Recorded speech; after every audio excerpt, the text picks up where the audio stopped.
ఓం నమో వెంకటేశాయ. ప్రియ శ్రీనివాస్ భక్తులారా, మనం ఈ వారం యశోదామాత గురించి తెలుసుకుందాం. భగవంతుడు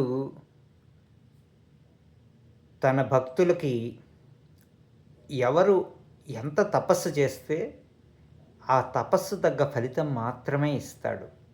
అది ఆయన సంకల్పం అంతే. మనం కృష్ణ పరమాత్మ గురించే తెలుసుకుందాం. కృష్ణ పరమాత్మకి దేవకి వసుదేవులకు పుట్టాడు ఆయన. వాళ్ళు తపస్సు చేసినప్పుడు గత జన్మల్లో ఏమని కోరుకున్నారంటే, స్వామి నువ్వు మాకు కొడుకుగా పుట్టాలి అని మాత్రమే కోరుకున్నారు. అలానే చూడండి, దేవకికి వసుదేవుడికి కొడుకుగా మాత్రమే పుట్టాడు. యశోద అంతకుముందు జన్మలో ఏం కోరుకుందంటే, నేను నీకు తల్లిగా ఉండాలి, నీ బాలలీలలు చూడాలి అని కోరుకుంది. ఆమె కడుపును పుట్టలేదు. మళ్ళీ బాలలీలలు చూసింది, తల్లిలా ఆనందపడింది. కాబట్టి ఆయనకే తెలుసు ఎవరికి ఎంత కావాలి అనేది. అది ఆయన సంకల్పం, ఇలా ఉండాలి అని. కానీ మనం ఇక్కడ ఒకటే ఆలోచించాలి. అంతా అయిపోయి గోకులంలో కంసుడి దగ్గరికి వెళ్ళి కంసుడిని సంహరించిన తర్వాత మళ్ళీ రేపల్ల లేకపోతే బృందావనం వీటికి ఎక్కడికి రాలేదు ఆయన కృష్ణ పరమాత్మ. తర్వాత ఎప్పుడో చాలా ఏళ్ల తర్వాత ఒకసారి కలుస్తుంది కృష్ణ పరమాత్మని యశోద. అడుగుతుంది, నాయనా నువ్వు 16,108 మందిని పెళ్లి చేసుకున్నావు, ఒక్క పెళ్ళికి కూడా నేను రాలేదు. అలానే నువ్వు నీకు పెళ్లి చేసే భాగ్యం కూడా నాకు కలగలేదు. నాకు ఎప్పుడు ఇస్తావు స్వామి? నేను నీకు పెళ్లి చెయ్యాలనుంది అని అడుగుతుంది. అప్పుడు కృష్ణ పరమాత్మ చెప్తాడు, అమ్మా అది ఇప్పుడిప్పుడే కుదరదమ్మా. ముందు 28వ కలియుగంలో నేను నీ దగ్గరికి వస్తాను, అప్పుడు నువ్వు నీ చేతుల మీదుగా నాకు పెళ్లి చేయొద్దుగా నువ్వు తల్లి అంటాడు. చూడండి, ఎప్పటి ద్వాపర యుగం, ఎప్పటి కలియుగం.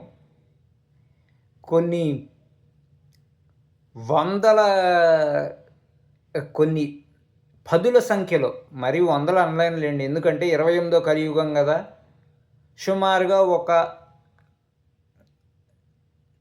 5వ ద్వాపర యుగమో 10వ ద్వాపర యుగంలోనో కృష్ణ పరమాత్మ వచ్చి ఉంటాడు.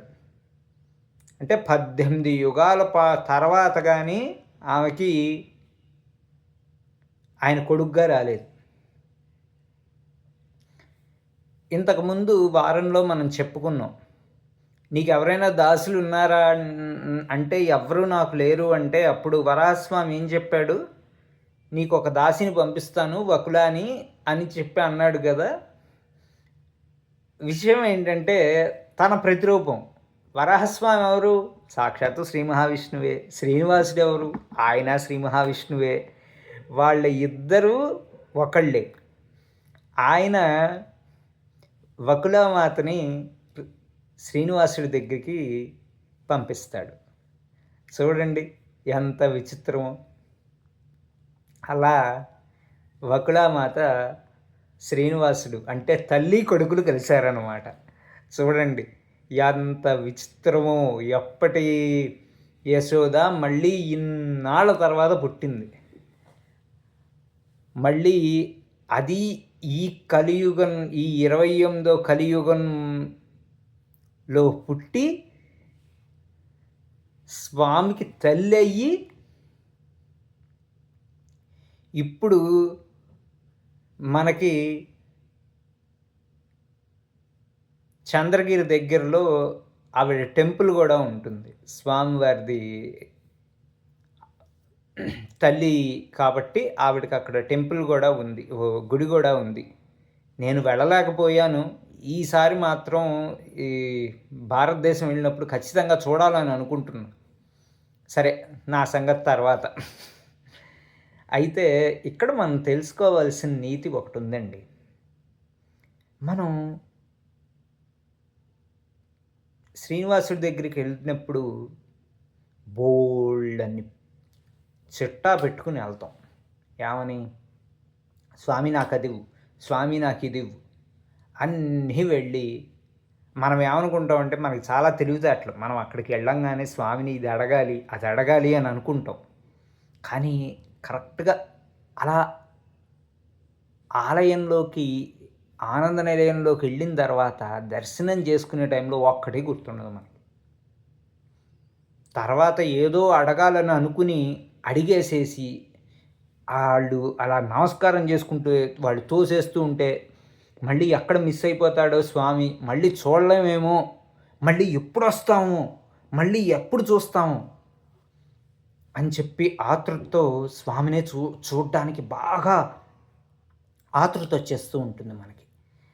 కాబట్టి మనం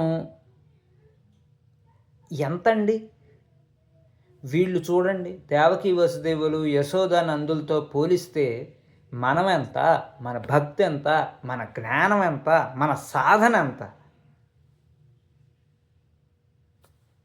సున్నా కన్నా తక్కువ. కాబట్టి మనం ఆలోచించాలి. ఆయన దగ్గరికి వెళ్ళినప్పుడు, స్వామి నా యోగ్యతని బట్టి నువ్వే నాకు ఇవ్వు, నాకేది మంచిదో తెలుసుకుని నువ్వే ఇవ్వు నాకు అని అనుకుని మనం కోరుకోవాలి. కానీ మనం ఒకటే ఏంటో తెలుసా, మన దృష్టిలో స్వామి మనకిస్తాడండి. కానీ మనం ఎప్పుడూ స్వామి నాకు ఇది నువ్వు చేసి పెట్టు, నాకు ఇది నువ్వు చేసి పెట్టు అని అంటూనే ఉంటాం. నేను కూడా అలానే అడుగుతూనే ఉంటానండి స్వామిని. ఎందుకంటే అది మనం ఆయన చేసినా సరే మనకు ఒక రకమైన భయం అంటూ ఉంటుంది. ఒక రకమైన టెన్షను, భయం, ఆదుర్ద ఇవన్నీ ఉండడంతో మనకు ఆయన మీద భక్తి ఉంటుంది. భక్తితో పాటు ఇవి కూడా మనకి ఈ కలియుగంలో ఎక్కువైపోతాయి. వీటన్నిటినీ పోగొట్టాలి అని ఆ స్వామినే కోరుకోవాలి. మనం ఎవరిని కోరుకుంటామండి? మనం అడగాల్సింది ఎవరిని? ఆయన్నే. ఆయన్ని అడిగితే ఆయనే ఇస్తాడు మనకు కావాల్సిందంతా. అంతే కదా. మనం అంత కోరుకుంటే ఏముందండి, ఎంతుంటే ఏముందండి, చివరికి ఆయన తప్పితే ఇంకెవ్వరు ఉండరండి మన జీవితంలో. మనకి ఎన్నైనా ఉండొచ్చు, కానీ ఆయన్ని మాత్రం మర్చిపోకూడదండి మనం. ఆయన ఏ రోజైతే మర్చిపోయి మన జీవితాన్ని ఇది చేసామో ఆ రోజు మనం బతికినట్టే కాదండి. కాబట్టి వీలున్నంత మటుకు మనం ఆ స్వామికి ఇది చేసుకుంటూ ఉండాలి, నమస్కరించుకుంటూ స్వామిని ప్రార్థిస్తూ కనీసం కొంతసేపైనా ఓం నమో వెంకటేశాయ అనుకునో, శ్రీనివాస అనుకునో, మనకి కష్టం వచ్చినా, బాధ వచ్చినా, ఏదొచ్చినా ఆ స్వామి పేరే తలుచుకోండి. అలవాటు అవుతుంది ఖచ్చితంగా. ఒక్కోసారి నాకు కూడా, నేను తిరుమల వెళ్ళినప్పుడు కొంతకాలం చెప్పులు కానీ, షూస్ కానీ వేసుకెళ్ళానండి. తర్వాత చెన్నై నుంచి వెళ్ళినప్పుడే 10 సార్లు తర్వాత చెప్పులు లేకుండా వెళ్ళేవాడిని. ఎందుకంటే ఆ గుచ్చుకునే రాళ్ళైనా సరే మనకి కనీసం శ్రీనివాస అని అని అంటాను నేను. తిరుమలలో అయితే పాదరక్షలు కూడా వేసుకోనండి నేను. ఎంత ఎండ ఉండనివ్వండి, ఎంత ఉండనివ్వండి, నేను వేసుకోను. ఎందుకంటే ఆ స్వామి దగ్గరికి వస్తే ఆ స్వామి చూసుకుంటాడు. అది ఆయన వైకుంఠం, ఆయనే కానిస్తాడు. అంతే. మన మానవ నైజం ఏంటంటే ఒకటి ఉంటుంది. మనకి లేదనే కంటే పక్కవాడికి మనకన్నా ఎక్కువ ఉందన్న ఈర్ష్య, అసూయ మనకి ఎక్కువ. అది ముందు మనం తీసేసుకోవాలి. దీనికి మన చిన్నప్పుడు మన పెద్దవాళ్ళు ఒక కథ చెప్తూ ఉంటారు. ఒక ఊళ్ళో ఇద్దరు పెద్ద మనుషులు ఉన్నారు. ఇద్దరూ అడవికెళ్ళి తపస్సు చేస్తారు. ఒక పెద్ద మనిషి దగ్గరికి దేవుడు వస్తాడు. వచ్చి ఏం కావాలి నీకు అంటాడు. వాడికి కూడా ప్రత్యక్షం అవుతావు కదా అంటే అవుతాను అంటాడు. అయితే వాడికి ఏది ఇస్తే దానికి రెండింతలు ఇవ్వమంటాడు. సరే అని చెప్పి ఇంకొకటి దగ్గరికి వెళ్ళి సరే ఏం కావాలని అడిగితే వాడి దగ్గరికి వెళ్ళావా అంటాడు. వెళ్ళాను అంటాడు. వాడు ఏం అడిగాడు అంటాడు. నీకేది ఇస్తే దానికి రెండంతలు ఇమ్మన్నాడు అన్నాడు. ఓహో అలాగా, అయితే నాకు కన్ను తీసే అంటాడు. అంటే ఏంటి, వాడికి రెండు కళ్ళు పోవాలని వీడి కోరిక. అలానే ఉంది మన బుద్ధి, అలా ఉంటుందన్నమాట. కాబట్టి మనం పక్క వాళ్ళ గురించి వద్దండి. మనకి ఎందుకు, మనకి ఎప్పుడు ఒకటే, మనకి స్వామి ఉన్నాడా లేదా, మనకు ఆ శ్రీనివాసుడే కావాలి. ఇంకెవన్నీ అనవసరం అండి. డబ్బు కావాలి, ఎంత కావాలి, వెళ్తున్నాయా లేవు,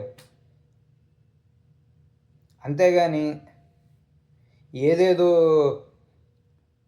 పెద్ద పెద్దవి దాన్ని ఏమంటారు, ఇలాన్ మస్క్లు అయిపోవాలి, లేకపోతే జోకర్బర్గ్లు అయిపోవాలి అన్నంత ఎక్కువ ఆశలు మనం పెట్టుకుని అంత రేంజ్ అక్కర్లేదండి. ఏదో మన జీవితం వెళ్తోందా లేదా, మన ప్రశాంతత ఎలా ఉంది, అంతే. అంతేగాని ఎక్కువ ఇది చేసుకోవడం కంటే స్వామిని తలుచుకోండి. స్వామికి నమస్కారం చేసుకుని కష్టపడండి, ఆయనే ఇస్తాడు. ఆయన చేసిన బొమ్మలం మనం. ఇది మన శరీరం అంతే. కానీ ఇక్కడున్న అంతరాత్మ అంగుష్ట మాత్రంగా ఉంటాడు. గరుడ పురాణంలో ఉంటుంది. అంగుష్ట మాత్రం అంటే ఈ సైజులో ఉంటాడు జీవాత్మ మనకి. ఆ జీవాత్మని మనం చూడగలిగితే, అంటే అంత సాధన చేయగలిగితే నిజంగా అప్పుడు ఆ శ్రీనివాసుడే మనకి ఎప్పుడూ మనతోనే ఉంటాడు. కానీ మనకు అంత సాధన చేయగలమా అంటే ఏమో, కష్టపడాలి. దానికి తగ్గట్టు కష్టపడితే ఆయనే చూసుకుంటాడు మనని. నేను ఈ మధ్య కొన్ని కథలు వింటున్నాను. అనంతాచార్యులు వారికి అయితే ఇంట్లో ఏమీ తినడానికి లేకపోతే సాక్షాత్తు ఆ వెంకటేశ్వర స్వామి వచ్చి దద్దోజనం తీసుకొచ్చి ఇచ్చి ఆయనకి ఇచ్చి తినిపించాడు. ఆయన నోట్లో పెట్టాడండి. అంత పరమ భక్తులు ఉన్న పుణ్యభూమి మన భారతదేశం. అలాంటిది మనం ఆయన్ని ఎంత మనసులో ఉంచుకోగలిగితే ఆయన అంత మనకి దగ్గర అవుతాడు. నాకే ఎన్నో అనుభవాలు ఉన్నాయండి స్వామితో. రోజు కళ్ళు మూసుకునే ముందు స్వామిని తలుచుకుంటూనే పడుకుంటా. కానీ ఎప్పుడూ కల్లోకి రాడు. ఎప్పుడూ ఆయన ఇష్టం వచ్చినప్పుడే వస్తాడు. అది ఆయనకి తెలుసు. అది కాబట్టి ఆ స్వామిని నిరంతరం తలుచుకుంటూ వీలున్నంత మటుకు మన సన్మార్గంలో ఉంచాలి అని కోరుకుంటూ ఈ వారం సెలవు తీసుకుంటున్నా. ఓం నమో వెంకటేశాయ.